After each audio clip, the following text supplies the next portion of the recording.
Olá, adoradores do povo! Sejam bem-vindos a mais um vídeo aqui no Caneta Tinteiro. Meu nome é Camille Pezzino e hoje a gente vai falar de um autor super consagrado e muito famoso pelos seus romances de folhetim. E a gente tá falando de nada mais, nada menos do que Os Três Mosqueteiros, do Alexandre Dumas.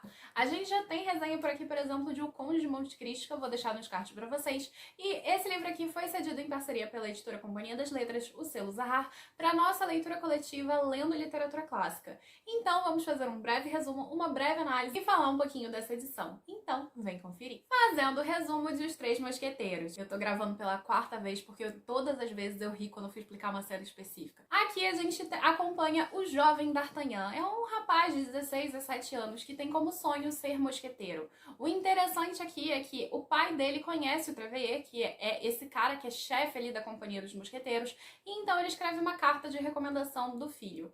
E daí o D'Artagnan está se encaminhando para a companhia quando encontra um sujeito muito estranho, muito truculento e resolve duelar com ele. Na verdade, o objetivo do D'Artagnan nesse livro inteiro é sair duelando com pessoas. Então, ele descobre que esse homem conhece uma mulher misteriosa e muito bela e eles estão tramando alguma coisa escusa para a França. O D'Artagnan, ele acaba esbarrando com algumas pessoas e essas pessoas que ele esbarra, ele começa a marcar duelos e aí a coisa fica feia, porque ele marca duelo com ninguém menos do que Aramis, Porthos e Athos. E então a gente vai acompanhar como essa história de duelos e intrigas e, na verdade, eles brigando no início se torna uma grande amizade. Fazendo a análise dos Três Mosqueteiros. Bom, antes de começar a falar propriamente do romance do Dumas, eu quero destacar alguns momentos históricos que eu acho importantes e, principalmente, eu quero destacar por que o Richelieu é visto como antagonista aqui em Os Três Mosqueteiros.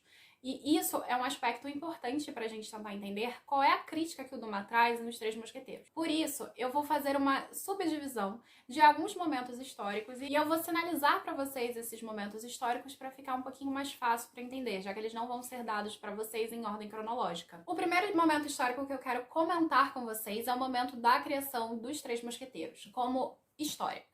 O romance, ele surgiu em formato de folhetim, ele era lançado periodicamente e as pessoas de uma camada mais popular poderiam ter acesso a essa história. É por isso que, inclusive, ela tem esse tamanho e parece um novelão mexicano. Como exemplo equivalente na Inglaterra, a gente tem o Charles Dickens produzindo o David Copperfield, que eu vou deixar aqui nos cards para vocês. O Conde de Monte Cristo também foi publicado dessa mesma maneira e o interessante é, por que é importante esse romance aqui? Porque ele é um romance histórico. Tanto esse quanto o Conde de Monte Cristo, a gente vai ter sempre o Dumas fazendo romances históricos, e é justamente por causa do Auguste Maquet. Mas antes de começar a falar da relação do Auguste Maquet e do Alexandre Dumas, vamos voltar para o folhetim. O folhetim era uma forma de divulgação desse nacionalismo francês, porque o período do Luís XIII é um período importante que a França vai ascender como um grande nome dentro desse cenário europeu. Então é muito importante esse momento, até porque a gente vai ter um contraponto entre esse governo absolutista que vai se formando ali no Luís XIII e chega no auge no Luís XIV, para o momento em que a França vivia no período de 1844, que é esse período em que o Napoleão III, que é descendente do Napoleão que a gente conhece, é muito famoso, o Napoleão Bonaparte, ele está ali como primeiro representante eleito. Embora ele em 1852, ele vai dar um golpe, e esse golpe aí vai tornar ele imperador. Mas antes de chegar nessa questão do Napoleão III, vamos comentar um pouquinho da relação do Auguste Maquet e do Alexandre Dumas. Como o Conde de Monte Cristo, Os Três Mosqueteiros não foi escrito sozinho. O Alexandre Dumas, ele tinha ajuda de produção de outras pessoas, principalmente o seu grande parceiro era o Auguste Maquet. O Auguste Maquet era um historiador, ele realmente catava as informações e ele mandava para o Dumas escrevê-las da forma como ele fazia. Inclusive, acrescentar o nome do Dumas já dava mais dinheiro e mais recepção para a obra. Então, essa característica é muito importante, porque a gente não tem mais o nome do Auguste Maquet nas obras, já que ele entrou com um processo contra o Alexandre Dumas, e aí ele ganhou dinheiro que, inclusive, lhe era merecido, porque o Alexandre Dumas, pelo que eu entendo, não repassava verba para ele, e, ao mesmo tempo, ele perdeu o direito pelas obras. Então, Alexandre Dumas ficou sendo o único autor que aparece na capa. Mas ele não foi o único que trabalhou em O Conde de Monte Cristo e Os Três Mosqueteiros. Bom, esse é um momento histórico importante. O momento histórico do folhetim é importante, porque você vai ter a divulgação desse passado histórico, que essas pessoas não tinham acesso e elas não tinham estudado. E não menos importante, esse aumento do nacionalismo francês, em que a gente tem Napoleão III ali, sendo o primeiro presidente. E aí, isso vai explicar, por exemplo, a relação que a gente vai ter com o Richelieu nessa obra. O Richelieu era um grande aliado do rei. Ele, inclusive, é conhecido como o pai do absolutismo francês. Só que aqui na narrativa parece que ele tá contra o rei, ele é muito intriguento, etc e tal. E não é essa a verdade histórica, mas é essa a verdade ficcional, porque ele está sendo intriguento, porque ele, na verdade, está fazendo mal à França, e não ao rei em si. Então, existe um joguinho aqui ideológico que o Alexandre Dumas está trazendo.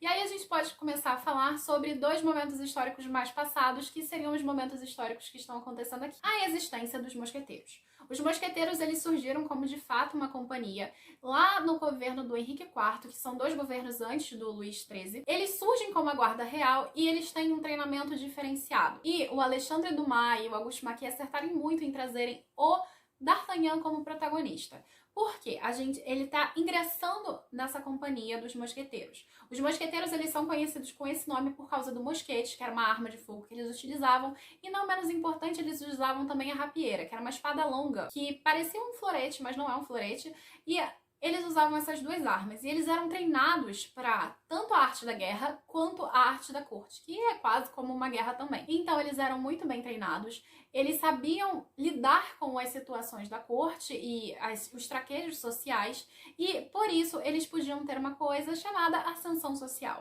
E quem é que ingressava nos mosqueteiros? Eram jovens de 16 a 17 anos que estudavam física, matemática, entre outras coisas ali que eles podiam ter essa possibilidade de estudo. Não menos importante, eles eram jovens filhos de fidalgos ou de ex-combatentes militares importantes. Então, eles vinham dessas áreas rurais para ingressar ali na corte e conseguir ascender. E é exatamente isso que a gente tem no D'Artagnan. Ele é um rapaz que vem do meio rural, é filho de um militar e ainda por cima quer ascender socialmente e tem a idade perfeita. Então, o Alexandre Dumas junto com o Auguste Maquis acertaram e muito ao colocar o protagonismo aqui no D'Artagnan. Claro que é inverossímil ele ser muito melhor do que os outros, mas isso a gente deixa para um outro momento quando a gente for analisar o texto. Então, a gente tem esse momento histórico do surgimento dos mosqueteiros. E aí a gente tem um outro grupo que rivaliza com os mosqueteiros, que vão ser os realistas e os cardealistas aqui dentro da narrativa, que é esse grupo do Richelieu. O Richelieu, ele pôde realmente e de fato ter uma guarda pessoal, porque ele sofreu um atentado mesmo. O interessante dentro do contexto histórico é que de fato esses 2 grupos brigavam na rua. Eles realmente queriam disputar o tempo todo entre si. Não que o Richelieu fosse contra o rei, pelo contrário, mas eles gostavam de disputar. E a gente vê aqui na perspectiva do D'Artagnan como é que eram os homens naquela época. A gente vai ter essas disputas até o momento em que o rei proíbe. E, de fato, isso acontece em Os Três Mosqueteiros. Eles estão proibidos de lutar e é por isso que acaba dando tanta confusão e tanto problema logo no início da narrativa. Mas, agora indo um pouquinho para o futuro, que seria depois da morte do pai do Luís XIII. E aí a gente tem outro momento histórico que é importante, que é para entender quem é a Ana de Áustria. A Ana, ela vem da linhagem da Casa de Áustria, que é a Casa Habsburgo, e inclusive esse era um dos pontos de mais ódio do Richelieu, porque o Richelieu ele tinha 2 objetivos. Primeiro, a centralização do poder na mão do rei, desse período absolutista, e aí é por isso que a gente vai ter aqui o cerco de La Rochelle, que eu já vou explicar pra vocês, e não menos importante, a gente vai ter aqui ele sendo contra completamente a Casa de Áustria, que é a Casa dos Habsburgo. Só que a Espanha ali estava passando por um momento de regência da rainha e ela tinha 2 filhas para dar, então ela resolve dar a Ana de Áustria, inclusive por procuração em casamento, ao Luís XIII. O Luís XIII ainda era um jovem quando ele casa com a Ana de Áustria, eles têm uma relação logo lá no início, mas não dá muito certo. E aí o Luís XIII, ele, nesse período em que ele casa com a Ana de Áustria, na verdade quem era o regente da França era sua mãe, a Maria. E ela tinha amizade com 2 homens muito importantes, o Richelieu, que gostava mesmo do Luís XIII e realmente gostava da Maria, e o Concílio. Só que quando o Luís XIII vai ascender o poder, o que ele faz? Ele estripa o Concílio e afasta o Richelieu. Só que depois de um tempo ele chama o Richelieu de volta porque ele vê que o Richelieu é um cara muito inteligente e muito importante, inclusive vai salvar a pele dele muitas vezes. Então a gente vai ter aqui a Ana da Áustria sendo uma mulher que se casou com o Luís XIII por procuração e ela é mantida afastada dele. Por quê? Vai ter um momento ali em que a Espanha e a França vão brigar e ela vai ser meio que espiã. E isso vai gerar uma desconfiança tremenda e o Luís XIII não vai querer muita relação. Isso, inclusive, tá documentado aqui também nos Três Mosqueteiros, se eu não me engano. A gente vai ter um momento ali de afastamento do Luís XIII e da Ana de Áustria, inclusive antes mesmo do Luís XIII ascender ao trono. Por quê? A mãe dele tinha muito medo que a Ana de Áustria influenciasse a cabeça do Luís XIII e o Richelieu também. Então, essa relação da Ana com o Richelieu sendo muito complicada faz todo sentido na narrativa do Dumas quando a gente está pensando na perspectiva histórica. Porque eles tinham medo mesmo da influência da casa do Habsburgo. Mas agora a gente avança um pouco o tempo e vai entrar aqui, que é a relação da Ana de Áustria com o Duque de Buckingham. Essa relação de fato existiu. O Duque, pelo que parece, ele era meio obcecado por ela. Não existe nenhuma comprovação histórica que de fato os dois tenham tido um relacionamento. E o Luís XIII proibiu o Duque de pisar na França. Ele volta durante o período do cerco de La Rochelle, não consegue nada e depois volta para casa. Então, essa relação de fato existiu e ela é até bem narrada aqui nos Três Mosqueteiros. Só que aqui a gente vai ter um aspecto da Ana, que é essa vitimização da Ana, em contraponto à vilania da Milady, que a gente também já vai falar mais pra frente. Só que o momento histórico que eu queria chegar com vocês, essencial, que é a segunda parte desse livro, é o cerco de La Rochelle. O cerco de La Rochelle, ele acontece porque em governos anteriores, os huguenotes eles conseguiram conquistar alguns direitos, como, por exemplo, exercer a sua religião da forma que quiserem e terem um pequeno senado ali naquela região de La Rochelle. E aí, o que acontece? Quando o Richelieu, ele ascende ali, ele tem muita influência no rei, e o rei em si, o Luís XIII, ele quer cada vez mais poder para si, eles não gostam muito desse lugarzinho e dessas pessoas. Então, eles resolvem atacar essas pessoas, tirando os direitos e os privilégios delas. Elas não gostam. E aí começa a dar uma treta danada. A gente já sabe que a Inglaterra já tá com treta com a França ali, a Espanha tá com treta com a França, todo mundo tá meio tretado ali, mas depois volta, depois para, depois volta, enfim. E aí o que acontece? Eles começam a fazer um cerco nessa cidade, porque essa cidade era completamente fortificada, então eles não conseguiam adentrar.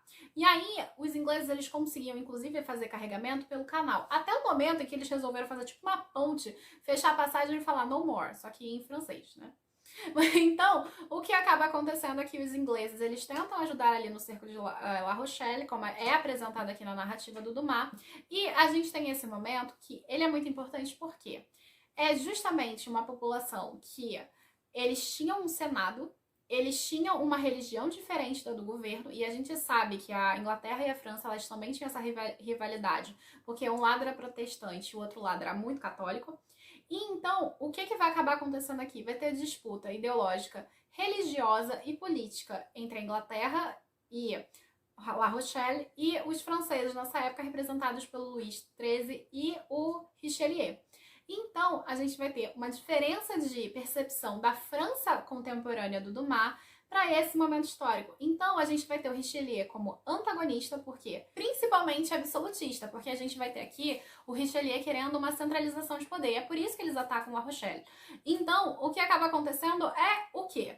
Esses franceses contemporâneos no período do Dumas, eles não eram a favor das ideias da França daquela época.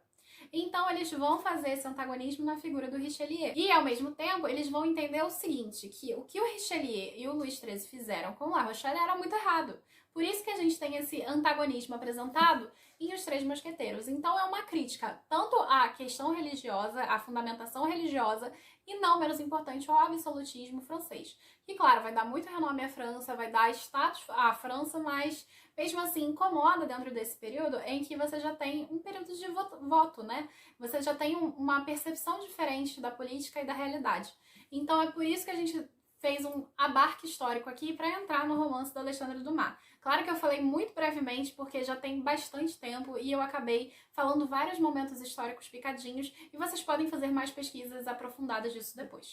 Agora a gente pode começar a falar de fato sobre os Três Mosqueteiros. Bom, aqui a gente tem um romance histórico, personagens que de fato existiram, você tem livros do Richelieu, você tem toda uma biografia por detrás e como eu falei pra vocês, o Richelieu, historicamente, ele era muito a favor do Luís XIII, ele fez de tudo para centralizar o poder nas mãos do rei. Só que, de novo, Como naquela época da França, do Dumas e do Maquet e daquelas pessoas, o governo, a percepção do governo era muito diferente, então a gente vai ter o personagem aqui do Richelieu sendo mal visto. Isso não significa que ele foi um babaca na vida real. Quer dizer, ele deve ter sido um babaca na vida real, mas isso é normal. Bom, então, a gente vai ter duas características importantes, que é o romance histórico para engajar esse nacionalismo, para lembrar dessa época muito frutífera e ao mesmo tempo discordar dessa época, e não menos importante, o romance de cavalaria. Essa coisa de aparecer e duelar, etc e tal, é muito presente nos romances de cavalaria. Inclusive essa coisa de cortejar a dama e tudo isso também é bem presente. E vale lembrar aqui que a gente vai ter um aspecto do feminino. Eu sei que vocês odeiam quando eu falo do feminino do Dumas, mas infelizmente eu tenho que falar, que é próprio dos romances do Dumas, até porque o Dumas era muito machista, que é a questão da mulher bela recatada do lar e da sedutora e vil. Bom, a gente tem a Ana de Áustria, a gente não tem de fato como comprovar se ela realmente teve um caso com o Duque de Buckingham, mas a primeira parte do romance, e aqui a gente tem duas divisões do romance, a primeira parte fala sobre esse caso que ela teria com ele e depois o que vai repercutir nesse segundo caso, que seria o cerco de La Rochelle. Bom, nessa primeira parte, que a gente tem a Ana da Áustria e o Duque de Buckingham, a gente vai ter uma certa vitimização da percepção da Ana de Áustria. Ela vai ser a bela, recatada, do lar, que ama o marido, mas que ninguém reconhece isso, principalmente Richelieu, que ela é muito religiosa, isso e aquilo. É próprio da característica do romance do Dumas. A gente vai ter essa beatificação da figura da Ana de Áustria. E aí, quando a gente tem essa beatificação, a gente está falando da mãe da França ali, etc e tal. E então isso é uma proposta até proposital por parte do Alexandre Dumas. E ao fazer isso, a gente vai ter um contraponto à Ana de Áustria, que seria Milady. Milady aqui seria uma espiã do Richelieu, e o Richelieu ele acaba se tornando antagonista até o final do romance, enquanto a Milady ela se torna a vil mulher sedutora, que por vezes o egocentrismo dela é até engraçado, porque ela usa a sua aparência para aquilo que ela quer. Milady é o contraponto, porque a gente não tem uma balança aqui no Dumas entre bem e mal. Claro que a gente tem a figura do Richelieu, que é cinzenta, a figura do antagonista ali, do D'Artagnan, que eu acabei de esquecer o nome, que também é o espadachim que lida com Milady, que também acaba sendo uma figura cinzenta até o final, mas Milady não. Milady é puro mal e puro ódio. Então, ela acaba tendo uma caracterização vilanesca dentro desse maniqueísmo, enquanto os meninos que eu adoro os mosqueteiros, mas todos eles são belos de babacas, né? A gente tem que levar isso em consideração. Era do período histórico. Mas todas as atitudes negativas dele, o Dumas passa já um aspirador de pó que nem existia naquela época. Vamos lá tentar entender por que eu tô falando isso. A Milady, ela utiliza o que ela pode para conseguir o que ela quer. Da mesma forma que o Portes faz com a beleza dele. O Portes, querendo ou não, ele é muito belo, isso e aquilo, e ele usa as mulheres para conseguir dinheiro. E aí o Alexandre Dumas vira e diz assim, não, porque naquela época era comum os mosqueteiros tirar dinheiro das damas, etc e tal, isso era bem visto, etc. É da época. Aí a gente tem o Athos. O Athos, inclusive, o melhor personagem de background aqui e o mais bem desenvolvido dos personagens, por isso eu acho que acaba sendo o mais querido. Ele aqui é um beberrão que ele acaba simplesmente tentando esquecer o passado ao invés de resolver os seus problemas e usa a bebida em relação a isso. E a gente tem aqui o mais hipócrita de todos, que é o Aramis.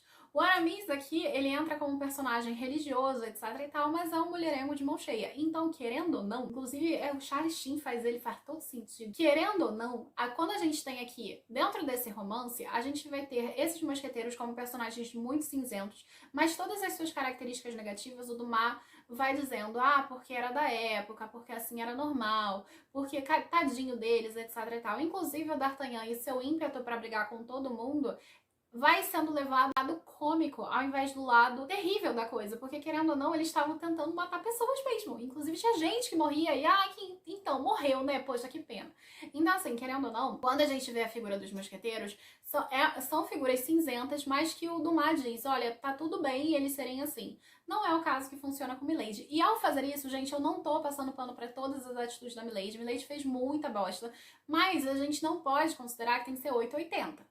O tratamento tem que ser equivalente. E não é isso que acontece na narrativa. E é por isso que eu tô destacando. Isso era comum na época. Eu não tô dizendo que o Dumas tá certo, que o Dumas tá errado. Eu estou apontando simplesmente. Então, só que o que acaba acontecendo? A figura da Milady e a figura do Richelieu me incomodam muito. Porque, querendo ou não, quando a gente tem a figura do Richelieu, que é a figura da religião, que é a figura do cardeal, era uma figura, claro, histórica, que era a favor do rei, mas aqui ele não é a favor do rei, ele ganha o traço de antagonista, enquanto Milady se torna a vilã da narrativa, e isso acaba incomodando um pouco de certa maneira. Mas Milady, por mais que seja a intenção do Dumas, e no passado ela provavelmente era odiada aos montes, hoje Milady eu acho que é uma personagem muito interessante. Não que seja a proposta do Dumas, a gente sabe aqui que a gente tem esse maniqueísmo do feminino dentro do Dumas, então não era a ideia do Dumas, mas claro, o leitor ele pode sair do tempo histórico da obra e tentar ver outras leituras. E é por isso que essas obras se tornam atemporais. Então, por isso, Milady acaba se tornando um personagem muito interessante, muito divertida, até por causa do egocentrismo dela, e ela acaba ganhando muito mais camadas do que os próprios caricatos mosqueteiros. E isso é uma coisa muito interessante, porque eu acho que não era a ideia do Dumas, mas foi o que acabou acontecendo. Então, Milady ganha muito mais destaque até do que o próprio Richelieu no final das contas. E, claro, o que fazem com Milady no final, por mais que ela tenha sido escrota, eu não sei se foi de fato justo ou não. E aí eu não vou entrar em detalhes porque seria spoiler. Então, eu acho interessante aqui, porque a gente tem algumas figuras aqui entre os três mosqueteiros, que é o militar, que é a representação do Porthos, o Athos é a representação da nobreza, e a gente tem o Aramis como representação da religião.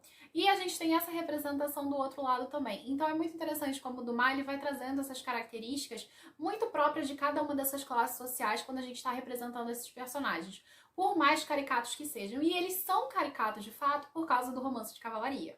Então é uma proposta que é proposital, como eu já tinha comentado antes pra vocês. Então, outra coisa que me incomoda em relação ao feminino, pra gente fechar esse assunto e ir pro próximo, é a Constância. A Constância, ela é uma personagem muito inteligente aqui e, inclusive, como acontece em Drácula, eu vou deixar aqui nos cards pra vocês, dizem que Constância é muito inteligente porque, olha, veja só, ela tem uma mente masculina. Ah, e antes que eu me esqueça, outra coisa que é muito interessante aqui é quando a gente tá falando da primeira parte do romance e a gente tá falando ali da Ana de Áustria e do Duque de Buckingham, a gente tem que levar em consideração que a Inglaterra e a França, eles tinham disputas históricas desde o período da Guerra dos 100 Anos que continuavam, inclusive, dentro daquele período de La Rochelle e continuaram muito depois. Vale lembrar da inserção da França ali na Revolução Americana. Pois bem, então, o que a gente tem aqui que é muito importante de destacar? A Ana de Áustria, como é vista como a bela e recatada do lar, o que acaba acontecendo com a figura dela? Ela está sendo desejada pela Inglaterra. E a Inglaterra está tentando manipular Ana de Áustria. Então, a representação da figura do Duque de Buckingham aqui na narrativa é uma forma de mostrar como a Inglaterra era não vilanesca em si, porque existiam moldes ali que agradavam Auguste Maquet e Alexandre Dumas, mas eles estavam tentando corromper a Ana de Áustria. E é muito interessante porque, como ela é vista aqui vitimada nessa situação inteira, é muito legal para ver como é que a França coloca a Inglaterra nesse ponto aqui de tentar tentando surrupiar minha rainha, meu amigo. Então é bem interessante como essa construção vai sendo feita aqui dentro do romance. Isso é outro ponto que eu acho muito legal. Então, voltando aqui para comentar sobre as críticas. A primeira parte que a gente tem, que é essa coisa da Ana de Áustria, do Duque de Buckingham, do Luís XIII, etc e tal. A primeira coisa que a gente tem, eu acho que é uma discussão, inclusive levantada pelo D'Artagnan, que é sobre como os homens comuns morrem pela nobreza.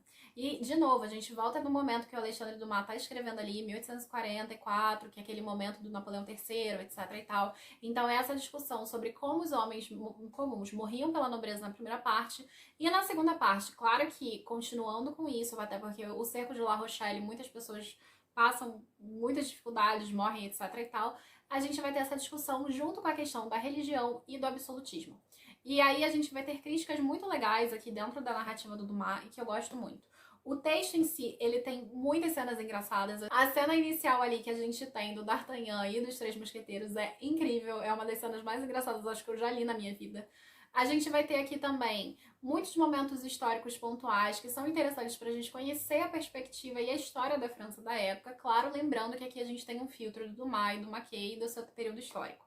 Então a gente vai ter uma aventura com muitas cenas de ação. Isso é muito legal, porque não é um livro parado, pelo contrário, você vai entendendo um pouquinho da história da França ao mesmo tempo que vai se divertindo no processo. Então você tem essa aventura, você tem essa comédia, e você vai ter como ponto principal aqui a relação de amizade e companheirismo entre esses homens. Eu acho que isso, inclusive, é o mais legal na narrativa, porque a relação do Athos, por exemplo, com o D'Artagnan, é uma relação muito intensa, do Aramis, do Porthos, e dos quatro juntos também, o quanto eles se sacrificam, a questão da divisão monetária ali. Isso é outra coisa que o Dumas vai acrescentar aqui que é interessante da gente conversar. Até porque, quando ele tá falando do dinheiro, eles são desprendidos desse valor monetário. Eles dão pro outro sem se preocupar em receber em troca. Então é muito legal como ele vai trazer isso dentro do romance. Então eu acho que nesse ponto é muito divertido, é muito bem feito, é uma leitura super, hiper, mega agradável. Você pode pegar pra ler, vai se divertir, porque é um novelão mexicano, junto com esse romance de cavalaria, do amigo Cortês ali, porque o D'Artagnan ele sempre vai estar cortejando uma mulher casada. Isso vale lembrar que a Constância é uma mulher casada, mas era comum na época, de fato, tá? Quando a gente tem o amor cortês ali, junto desses romances de cavalaria, nós estamos falando de mulheres que são casadas e que o cara a ama no modo platônico, no sentido que a gente entende esse amor platônico, que é esse amor à distância. Não é aquele amor que tá tentando se concretizar, embora que D'Artagnan esteja tentando concretizar sim, a gente não vai negar. Então, como último ponto, eu quero comentar com vocês a respeito do que eu acho mais sensacional dentro desse texto, que é o título. Porque quando o título foi inventado, e aqui inclusive nessa edição, eles chegam a comentar que era para ser o nome dos mosqueteiros em si. E aí vem a ideia de colocar os 3 mosqueteiros, embora sejam 4.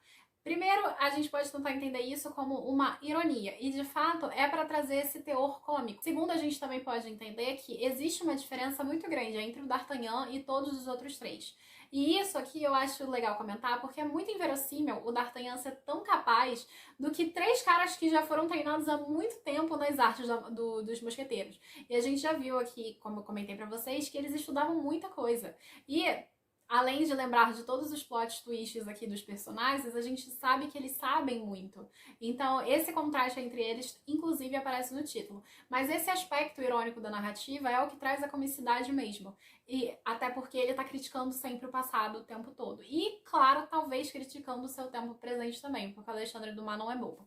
Enfim, então o título também vai trazer esse teor cômico à narrativa e é muito legal. Agora eu quero falar um pouquinho dessa edição aqui, mas antes de me falar dessa edição, eu quero dizer que eu fiz um apanhado geral. Isso não significa dizer que eu encerrei essa obra, nem nada do gênero. Há muitas coisas aqui que foram criticadas, que foram trazidas aqui pelo Alexandre Dumas e pelo Auguste Maquet, que eu acho importante de serem destacadas. E eu queria muito que vocês fossem atrás de mais informações, porque eu tentei realmente fazer um compilado e o máximo de resumo possível para que vocês pudessem saber um pouquinho do contexto histórico para tentar entender algumas perspectivas a respeito da obra que eu tive. Não menos importante, vamos falar um pouquinho dessa edição. Ela é de capa dura, é uma edição comentada com notas de rodapé sensacionais do Rodrigo Lacerda e do André Teles, que foram os tradutores dessa edição. Inclusive a tradução tá ótima. E aqui você tem as ilustrações originais também, que vão fazer uma composição do texto incrível. A diagramação ela é super confortável e é tranquilo de você ler. É meio difícil segurar para fazer resenha, mas é tranquilo de ler. Você só basta apoiar num travesseirinho e tá show de bola.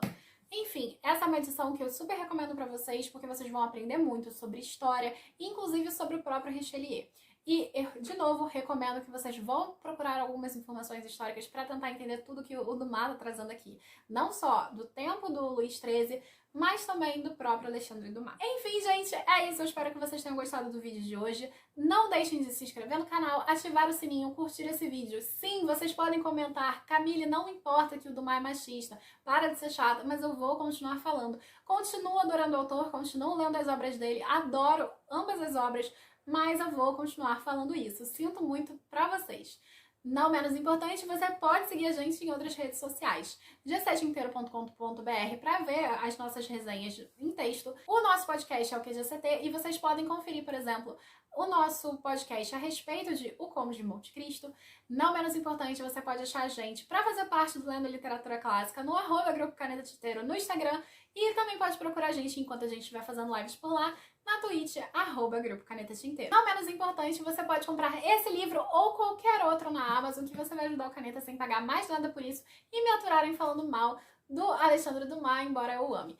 Não menos importante também, você pode apoiar a gente no Catarse. No Catarse a gente tem recompensas para quem estiver apoiando o Caneta e, inclusive, leitura coletiva. A nossa leitura coletiva atual é do Júlio Cortázar, do Jogo da Amarelinha, que é outro autor super, hiper, mega machista também, mas a gente tá lendo e adorando. É isso, gente. Um beijo pra vocês e até a próxima. Tchau, tchau!